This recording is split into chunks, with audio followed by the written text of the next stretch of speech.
നമസ്കാരം.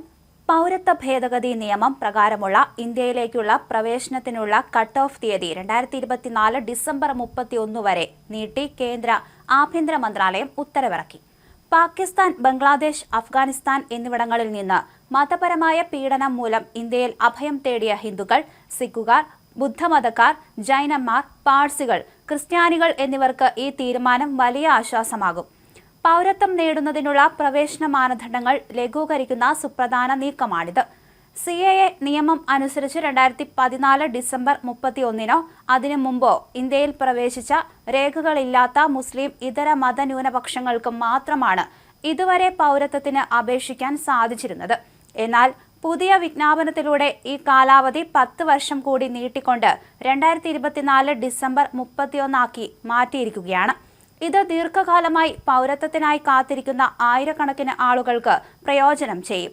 മതപരമായ പീഡനത്തിൽ നിന്ന് രക്ഷപ്പെട്ട് ഇന്ത്യയിൽ അഭയം തേടിയവർക്കാണ് ആനുകൂല്യം കിട്ടുക.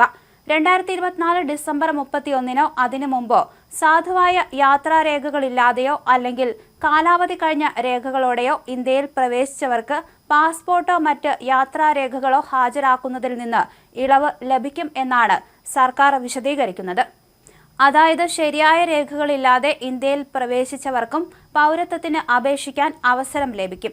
ഇന്ത്യയിൽ 5 വർഷം താമസിച്ചവർക്കാണ് പൗരത്വത്തിന് അർഹതയുണ്ടാവുക.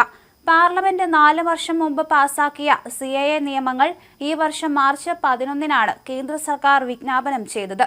നിയമം നടപ്പിലാക്കുന്നതിനായുള്ള ചട്ടങ്ങൾ വിജ്ഞാപനം ചെയ്തതിന് പിന്നാലെയാണ് ഇപ്പോൾ കട്ട് ഓഫ് തീയതി നീട്ടിക്കൊണ്ടുള്ള സുപ്രധാനമായ ഈ നിർദ്ദേശം വരുന്നത്. പാകിസ്ഥാൻ, ബംഗ്ലാദേശ്, അഫ്ഗാനിസ്ഥാൻ എന്നീ രാജ്യങ്ങളിൽ നിന്ന് ഇന്ത്യയിലേക്ക് കുടിയേറിയവർക്ക് പൗരത്വം നൽകുന്നതിന് വേണ്ടിയാണ് നിയമ ഭേദഗതി ചെയ്തത്. ഹിന്ദു, സിഖ്, ജൈന, ക്രിസ്ത്യൻ, ബുദ്ധ, പാഴ്സി വിഭാഗങ്ങൾക്ക് പൗരത്വം നൽകും. 2016 ആദ്യ ബിൽ ലോക്സഭ പാസാക്കി.